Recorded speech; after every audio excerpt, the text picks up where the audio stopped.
जय जगन्नाथ शुभ सकाळ। आज हूँ 5 जुलाई 2024 शुक्रवार। आज दिन में 20टी गुरुत्वपूर्ण खबर रही। जदि चैनल टी प्रथम कर चैनल टी सब्सक्राइब कर बेल आइकन दबाइदेवे और आपण भल पाए स्वरूप गोटे लाइक करदे। आज खबर नंबर 1, प्रधानमंत्री को भेटिया पर T20 विश्वकप ट्रॉफी धराइले खिलाड़ी। भारतीय क्रिकेट दल T20 विश्वकप जितिया पर देश को फेरी। टीम इंडिया सकाळ 6टारे दिल्ली विमान बंदर में अवतरण करते। समग्र देश चैंपियन मान जोरदार स्वागत करिछि। एहा परे कड़ा सुरक्षा व्यवस्था मध्य टीम इंडिया बस रे आईटीसी मौर्य होटेल रे पहुंची। सेठारे पहुंचिया पर भारतीय दलर खिलाड़ी प्रधानमंत्री मोदी को भेटिबाकू आसीथिले। एही समय एक वीडियो सोशल मीडिया रे घूरी बुलुची। तो दर्शक बंधु, एते बड़ खुशीर दिन जे कि आम भारत को फेरी आछंती T20 विजेता हो सारा पर एते भल खेली टीम इंडिया टीम को गोटे गोटे निहाती भाव लाइक कर दियंतु। खबर नंबर 2, 6 रे घूर्णिबलय 5 दिन जाए प्रबल वर्षा। राज्य में 5 दिन जाए वर्षा जारी रहिबो। 6 और 7 तारिख बेलू केतेक जिले में प्रबल वर्षा संभावना रही बोली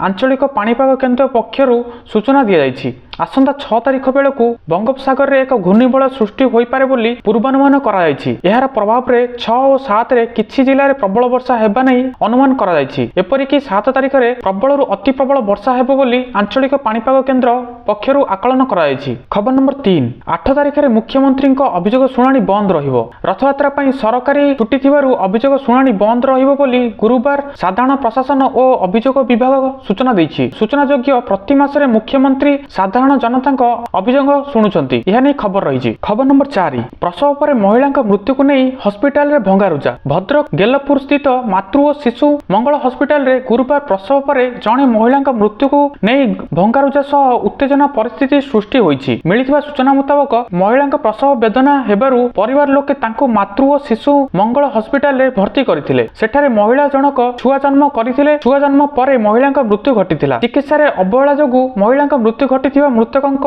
संपर्कीय अभियोग करिसेंती। एपरिक उत्त्यक्त लोके हस्पिटाल परिसर रे भंगारुजा करथिले। फଳରେ हस्पिटाल परिसर रे उत्तेजना परिस्थिति सृष्टि होइथिला। खबर पाई पुलिस हस्पिटाल रे पहुंची लोकंकु बुझाशुଣା करूछि। खबर नंबर 5, इस्राएल उपर 200 रु अधिक रॉकेट माड़ कला हिजबुल्ला। इमास इस्राएल मध्य चालुथिबा युद्ध 9 मासरे पहुंची। एहार भितर गुरुवार लेबान रो आतंकी गोष्ठी हिजबुल्ला इस्राएल उपर 200 रु अधिक रॉकेट एवं ड्रोन माड़ करिछि। विनिमय कमांडरक हत्या पर प्रतिशोध नेबा पई हिजबुल्ला इस्राएल सैन्य शिविर को टार्गेट करिछि। निकटरे इस्राएल आक्रमण रे हिजबुल्ला क्षेत्रीय डिविजन रे नेतृत्व करुथिबा कमांडर नामेह नासिरଙ୍କ मृत्यु घटिथिला। खबर नंबर 6, राम मंदिर पुजारी लागू है ए सब नियम। अयोध्या राम मंदिर व्यवस्था किछि परिवर्तन अणा जाइछि। एणिके राम मंदिर पुजारी को आउ कमला रंगर पोशाक देखा मिलिबो नाही। पुजारी हलदिया रंगर पोशाक पिंधि भगवान रामंक सेवा करिवे। एथिसह राम मंदिर पुजारी आउ एक नियम रे भी परिवर्तन करा जाइछि। खबर नंबर 7,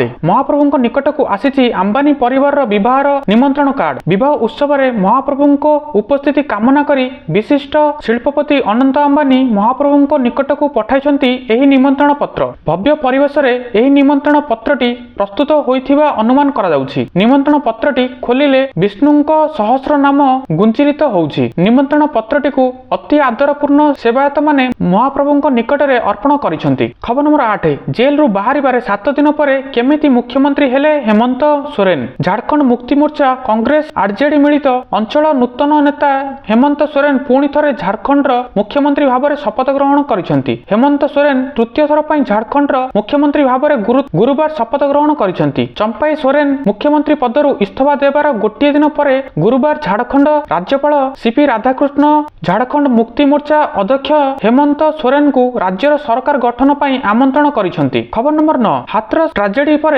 धीरेन्द्र शास्त्रଙ୍କ जन्मदिन रे भीड़ जमाइले लक्षाधिक भक्त।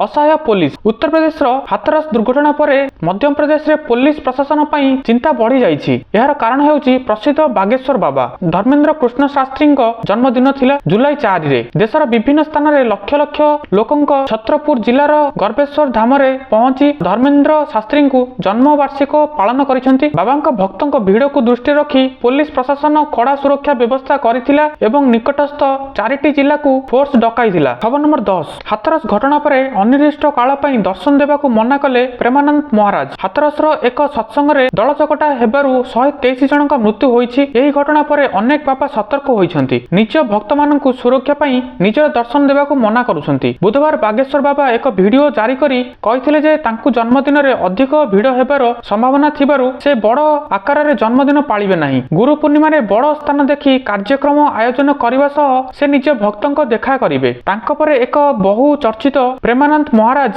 ଭକ୍ତଙ୍କୁ ଦର୍ଶନ ଦେବେ ନାହିଁ ବୋଲି କହିଛନ୍ତି। ଖବର ନମ୍ବର 11, ରୁଷିଆ ହାତକୁ ଗଲା ୟୁକ୍ରେନ ଆଉ ଏକ ବଡ଼ ସହର। ମାସ ମାସ ଧରି ଯୁଦ୍ଧ ପରେ ରୁଷିଆ ସୈନ୍ୟମାନେ ଶେଷରେ ୟୁକ୍ରେନ ଡୋନେଟ୍ସ ପ୍ରଦେଶର ଚାସିଭିୟାର ସହରକୁ ଜିତି ଦେଇଛନ୍ତି। ଏହି ରଣନୈତିକ ଗୁରୁତ୍ୱପୂର୍ଣ୍ଣ ସହରକୁ ୟୁକ୍ରେନ ନିଜର ସେନା ପ୍ରତ୍ୟାହାର କରିବାକୁ ଘୋଷଣା କରିଛି। ବୁଧବାର ରାତିରେ ଏହି ସହରକୁ ନିଜ ଅଧୀନକୁ ନେଇଥିବା ରୁଷିଆ କହିଛି। ଏହି ଉପାୟରେ ପ୍ରାୟ 29 ମାସ ଧରି ଚାଲିଥିବା ଯୁଦ୍ଧରେ ୟୁକ୍ରେନ ଅନ୍ୟ ଏକ ସହର ହରାଇଛି। ଏହି ଯୁଦ୍ଧରେ ରୁଷିଆ ବର୍ତ୍ତମାନ ପର୍ଯ୍ୟନ୍ତ ୟୁକ୍ରେନର 20% ଅଧିକ ଭୂଭାଗ ଦଖଲ କରିଛି। ଖବର number 12, 266 lakh metric ton rabi ଗହମ କିଣିଛି ଏଫସିଆଇ। ଚଳିତ ରବି ଋତୁରେ food corporation of India 266 lakh metric ton ଗହମ କିଣିଛି। 2023-24 ରେ ଏହି ପରିମାଣ 226 LMT ଥିବାବେଳେ 2022-23 ରେ ଏହି ପରିମାଣ 188 LMT ରହିଥିଲା। RMS 2024-25 ରେ ଗହମ କ୍ରୟ ଦ୍ୱାରା 22 ଲକ୍ଷରୁ ଅଧିକ ଭାରତୀୟ କୃଷକ ଉପକୃତ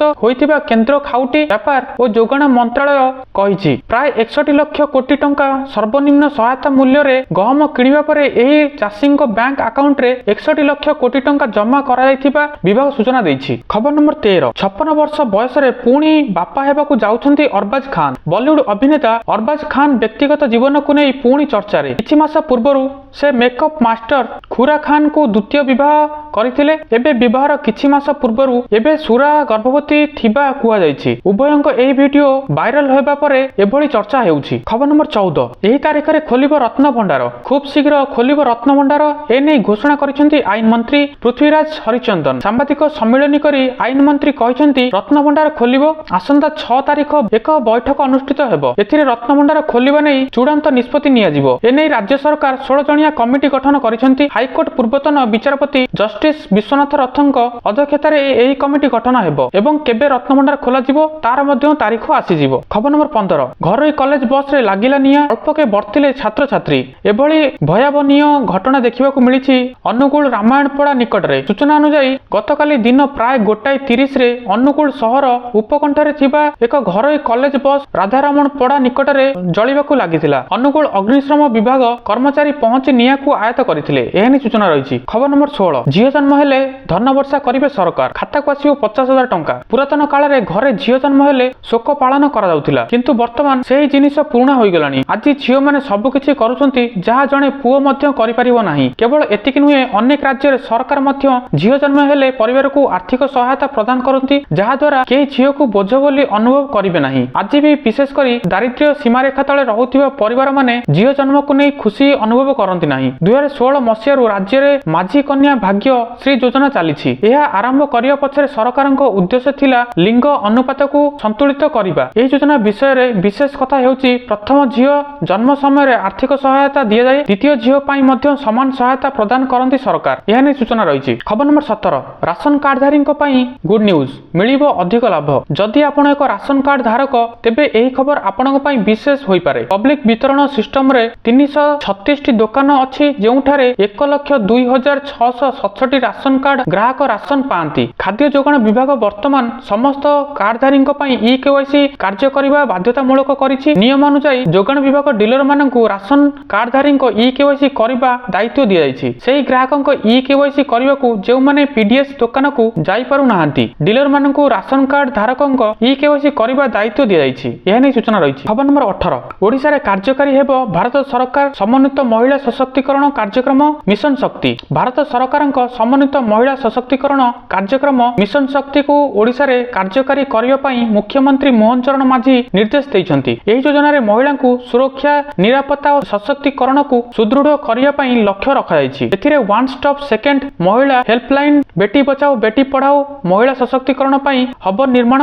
ସଖୀ ନିବାସ, ଶକ୍ତି ସଦନ, ଶିଶୁ ଗୃହ, ପ୍ରଧାନମନ୍ତ୍ରୀ ମାତୃବନ୍ଦନା ଭଳି କାର୍ଯ୍ୟକ୍ରମ ରହିଛି। ଏହି ନିଷ୍ପତ୍ତି ଦ୍ୱାରା ଓଡ଼ିଶା ସରକାର ଓ ଭାରତ ଭାରତ ସରକାରଙ୍କ ମଧ୍ୟରେ ଉତ୍ତମ ସମନ୍ୱୟ ରହିବ। ସୂଚନାଯୋଗ୍ୟ ଯେ ବିଭିନ୍ନ କେନ୍ଦ୍ରୀୟ ପ୍ରବର୍ତ୍ତିତ ଯୋଜନାରେ ପୂର୍ଣ୍ଣ ଲାଭ ହେବା ପାଇଁ ନୂତନ ସରକାର ସ୍ଥିର କରିଛନ୍ତି। ଖବର ନମ୍ବର 19, ଚାଷୀଙ୍କ ପାଇଁ ବଡ଼ ଘୋଷଣା କଲେ ମୁଖ୍ୟମନ୍ତ୍ରୀ। ରାଜ୍ୟ ସରକାର ଚଳିତ ଖରିଫ ଋତୁରେ ଚାଷୀଙ୍କୁ ଫସଲ ପାଇଁ 11,000 କୋଟି ଟଙ୍କାର ଋଣ ଯୋଗାଇ ଦେବେ। ଏହା ସହିତ ପ୍ରତ୍ୟେକ ଚାଷୀଙ୍କୁ 1 ଟଙ୍କା ପ୍ରିମିୟମରେ ପ୍ରଧାନମନ୍ତ୍ରୀ ଫସଲ ବୀମା ସୁବିଧା ମଧ୍ୟ ମିଳିବ। ଏନେଇ ରାଜ୍ୟ ସମବାୟ ବିଭାଗ ପକ୍ଷରୁ ସମସ୍ତ ଜିଲ୍ଲାପାଳଙ୍କୁ ଏନେଇ ଆବଶ୍ୟକ ନିର୍ଦ୍ଦେଶନାମା ଜାରି ହୋଇଛି। 1 ଲକ୍ଷ ଟଙ୍କା ପର୍ଯ୍ୟନ୍ତ ଫସଲ ଋଣ ଉପରେ ଚାଷୀଙ୍କୁ କୌଣସି ସୁଧ ଦେବାକୁ ପଡ଼ିବ ନାହିଁ। ହେଲେ 1 ରୁ 3 ଲକ୍ଷ ଟଙ୍କା ପର୍ଯ୍ୟନ୍ତ ଋଣ ଉପରେ 2% ସୁଧ ଦେବାକୁ ପଡ଼ିବ ବୋଲି ଜଣାପଡ଼ିଛି। ଖବର ନମ୍ବର 20, ବଡ଼ ଭାଇଙ୍କ ପ୍ରତି ବିରାଟଙ୍କ ସମ୍ମାନ ଦେଖି ଖୁସି ହୋଇଗଲେ ଫ୍ୟାନ୍ସ। ଭାରତୀୟ କ୍ରିକେଟ ଦଳ T20 ବିଶ୍ୱକପ୍ ଜିତିବା ପରେ ଦିଲ୍ଲୀ ବିମାନ ବନ୍ଦରରେ ପହଞ୍ଚିଥିଲେ। ସେଠାରେ ଦଳର ସମସ୍ତ ସଦସ୍ୟଙ୍କୁ ଜୋରଦାର ସ୍ୱାଗତ କରାଯାଇଥିଲା। ଏହାପରେ ସମସ୍ତେ ITC